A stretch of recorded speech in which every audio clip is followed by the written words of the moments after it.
aspect sauvage, à ce paysage déjà rugueux. Et il y a ce vent qui souffle et qui semble ne jamais s'arrêter.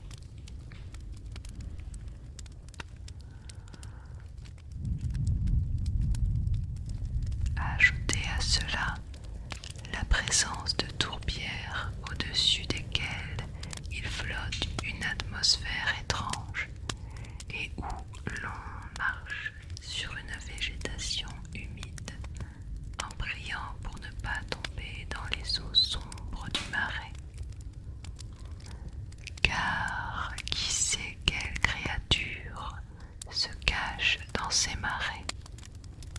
On dit d'ailleurs qu'on y trouve ici une porte des enfers. Voilà donc une petite description de ce lieu. Je me souviens que nous avions par exemple trait des vaches ou encore préparé la bouillie pour les cochons. Nous avions aussi appris à faire du beurre, de micelle. Ai-je besoin de le préciser? Et nous avions aussi fait une randonnée dans les tourbières. Je me souviens comme j'avais peur de tomber dans l'eau, mais en même temps, l'ambiance de ce lieu m'a profondément marqué. Un soir, lors d'une veillée, une conteuse est venue. Je me souviens plus vraiment comment elle était, mais je sais que nous étions tous assis par terre autour d'elle et elle nous racontait des vieilles légendes bretonnes et cela me fascinait autant que cela me faisait peur. Beaucoup de gens apprécient la Bretagne pour son patrimoine culturel, la musique, les sites importants, dolmens ou menhirs, et aussi pour les contes et légendes.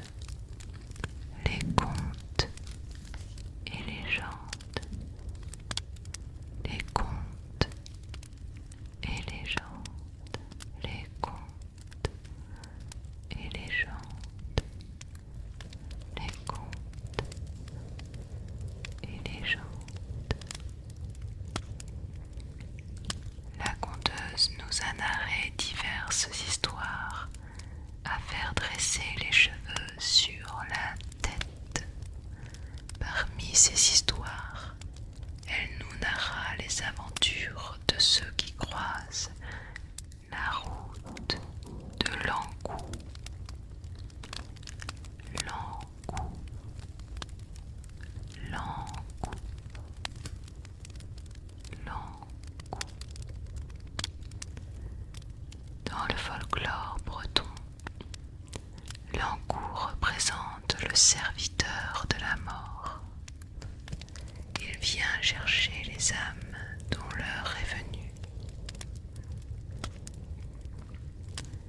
Il est décrit parfois comme étant un grand homme maigre, mais on le connaît plus souvent sous la forme d'un squelette encapuchonné, portant une faux qui lui sert à arracher l'âme qu'il vient cueillir. Certaines représentations le montrent plutôt tenant une flèche ou un javelot. Il conduit dans la nuit une charrette dont les roues grincent. Et d'ailleurs, malheur à celui qui entend les grincements de la voiture de l'Ankou. Car, vous vous en doutez bien, cela ne présage rien de bon.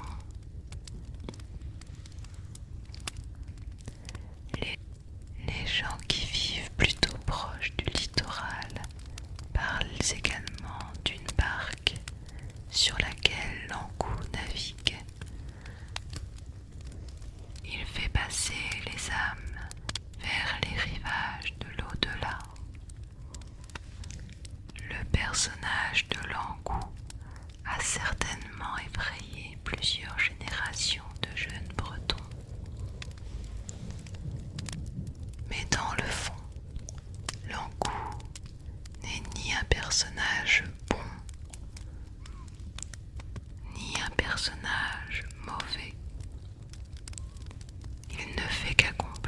lumière s'attache et ce faisant, il nous rappelle notre propre mortalité. Et c'est peut-être cela qui nous fait peur chez lui. Parmi les personnages effrayants du folklore breton, il y a aussi les lavandières de nuit.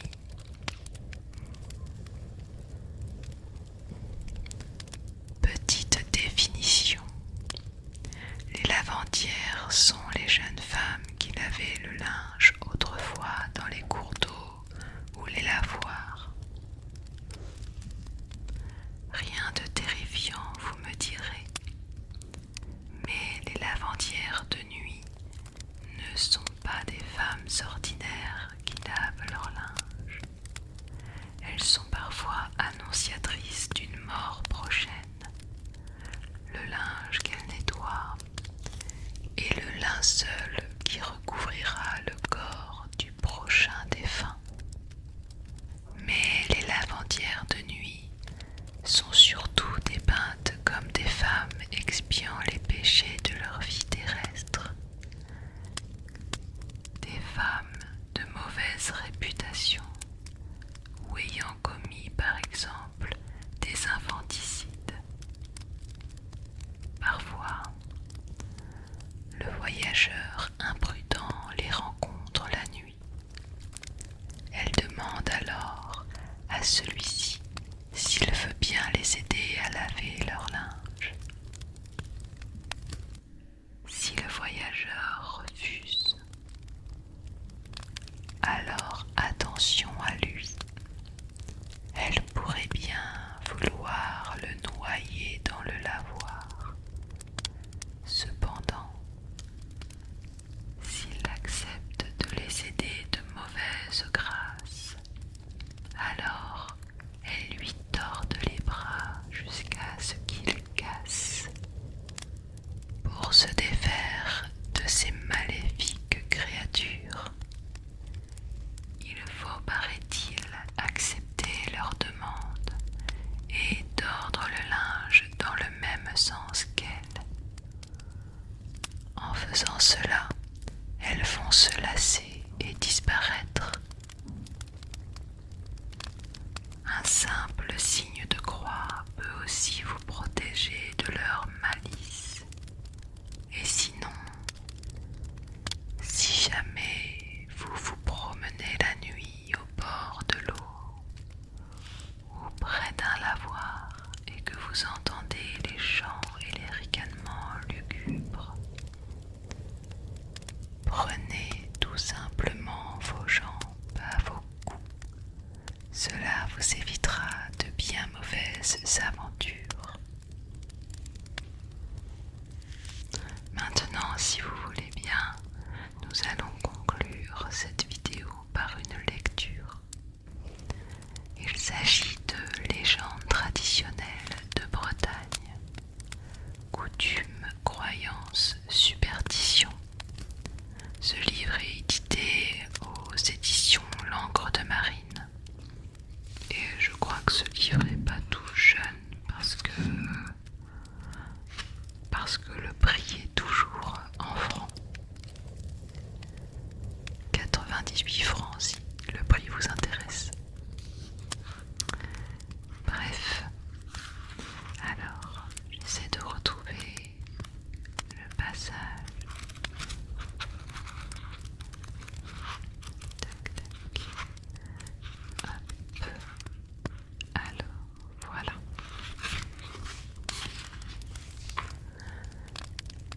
Les lavandières de nuit.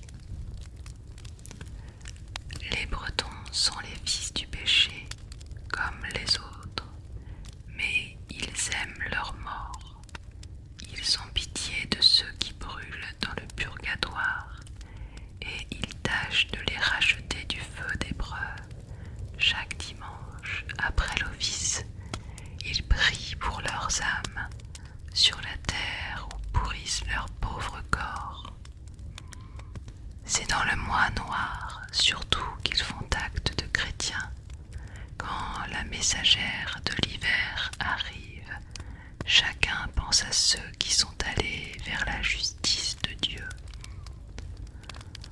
On fait dire des messes à l'autel des morts, on leur allume des cierges, on les voue aux meilleurs saints, on va avec les petits enfants sur leurs pierres, et après vêpres, le recteur sort de l'église pour bénir leurs fosses.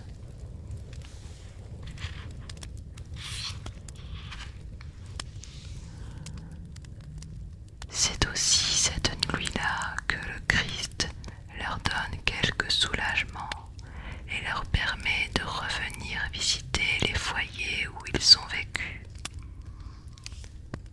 Les morts sont alors aussi nombreux dans les maisons des vivants que les feuilles jaunies dans les chemins creux.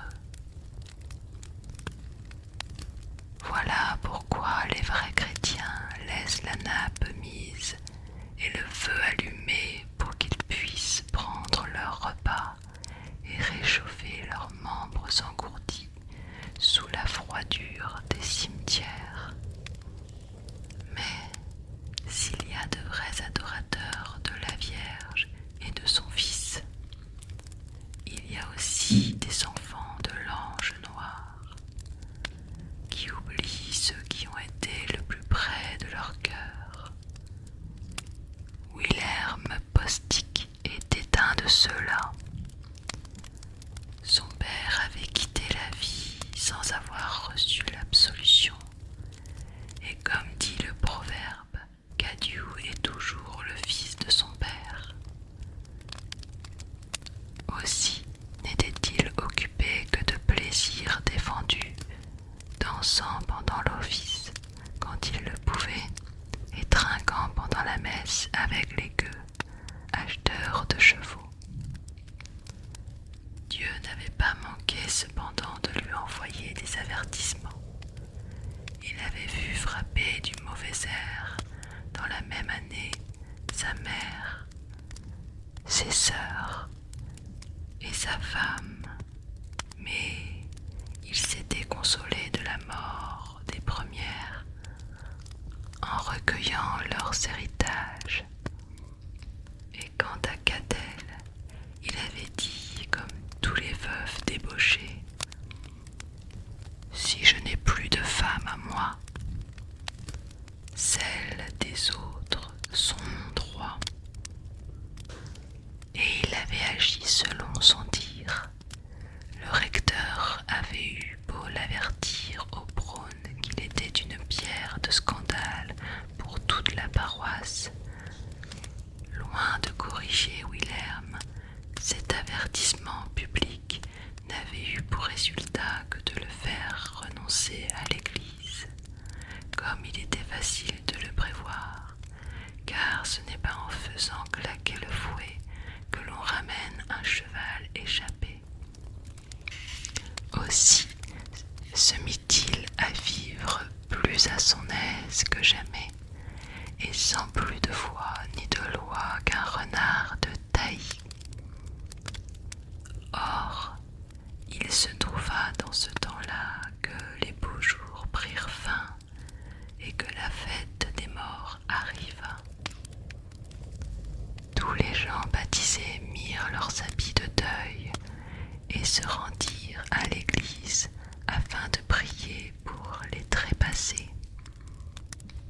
Mais Wilhelm, lui, revêtit ses habits de fête et prit la route du bourg voisin où se réunissaient les matelots sans religion et les filles sans honneur.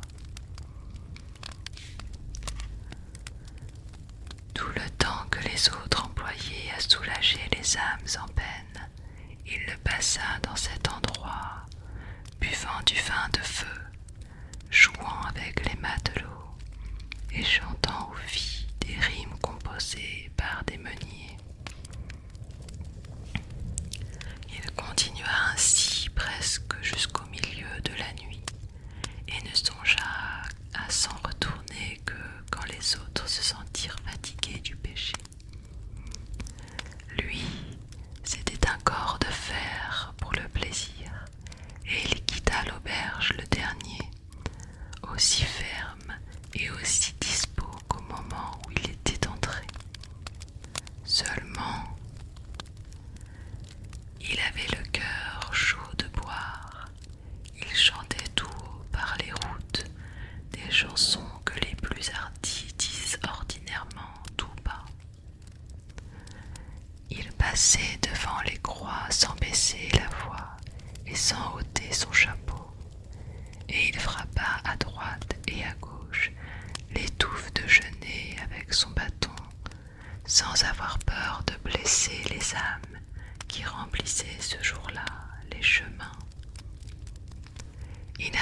ainsi un carrefour où se présentaient 2 routes conduisant à son village.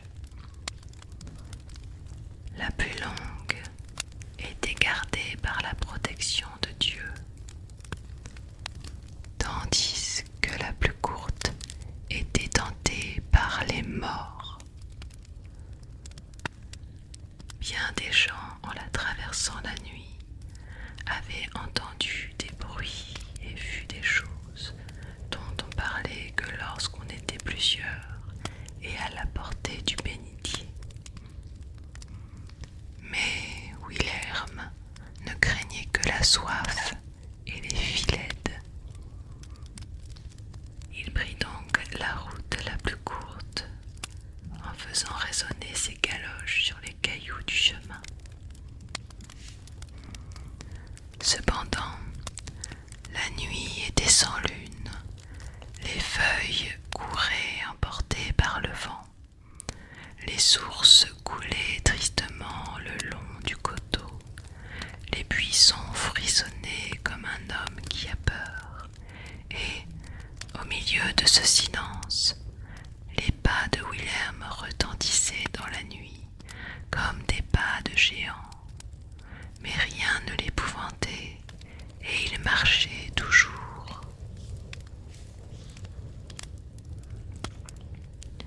En passant près du vieux manoir ruiné, il entendit la girouette qui lui disait « Retourne, retourne, retourne, retourne. » Wilhelm continua son chemin. Il arriva devant la cascade et l'eau murmura « Ne passe pas, ne passe pas, ne passe pas, ne passe pas. » Il posa son pied sur les pierres polies par la rivière et la traversa. Comme il atteignait un chêne vermoulu, le vent qui sifflait dans ses branches répéta « Reste ici, reste ici, reste ici, reste ici, reste ici. » Mais Wilhelm frappa en passant de son bâton l'arbre mort et pressa le pas. Enfin, il entra dans le vallon hanté. Minuit sonna à 3 paroisses. Wilhelm se mit à siffler l'air de Marionique. Mais au moment où il sifflait le 4e vers, il entendit le bruit d'une charrette non ferrée, et il l'aperçut qui venait vers lui, couverte d'un drap mortuaire. Wilhelm reconnut la charrette de la mort. Elle était traînée par 6 chevaux noirs et conduite par Langout, qui tenait un fouet de fer et répétait sans cesse « Détourne ou je te retourne, détourne ou je te retourne, détourne, détourne ou je te retourne, détourne ou je te retourne. » Wilhelm lui fit place, mais sans se déconcerter. « Que fais-tu donc ici, monsieur Kerguen ?» lui demanda-t-il effrontément. « Je prends et je surprends, » répondit Langout. « Tu es donc un voleur et un traître, » continua Wilhelm. « Je suis le frappeur sans regard et sans égard, c'est-à-dire un sot et un brutal. Alors je ne m'étonne plus, mon mignon, que tu sois des 4 évêchés, car on peut appliquer tout le proverbe. » Comme il arriva devant la petite haie de prunelier qui conduit au lavoir,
aperçurent le joyeux compagnon. Toutes coururent avec de grands cris en lui présentant leur suaire et en lui criant de le tordre pour en faire sortir l'eau. Un petit service ne se refuse pas entre amis, répondit Wilhelm gaiement. Mais chacune à son tour, les belles lavandières. Un homme n'a que deux mains pour tordre comme pour embrasser. Il déposa alors son bâton et prit le bout du drap mortuaire que lui présentait une des mortes, en ayant soin de tordre du même côté qu'elle, car il avait appris des anciens que c'était le seul moyen de ne pas être brisé. Mais pendant que le linceul tournait ainsi, voilà que d'autres lavandières entourèrent Wilhelm, qui reconnut sa tante et sa femme, sa mère et ses sœurs. Toutes criaient « Mille malheurs à qui laisse brûler les siens dans l'enfer. Mille malheurs. » Et elles secouaient leurs cheveux épars en levant leurs battoirs blancs, et à toutes les douées de la vallée, le long de toutes les haies, au haut de toutes les landes, des voix répétées « Mille malheurs, mille malheurs. » Wilhelm, hors de lui, sentit les cheveux se dresser sur sa tête. Dans son trouble, il oublia la précaution prise jusqu'alors et se mit à tordre de l'autre côté. À l'instant même, le linceul serra ses mains comme un étau et il tomba broyé par les bras de fer de la lavandière. En passant au point du jour près de la douée, une jeune fille d'Evnik nommée Fantik Harfour s'arrêta pour mettre une branche de houx dans son pot de l'effret tiré et aperçut Wilhelm étendu sur les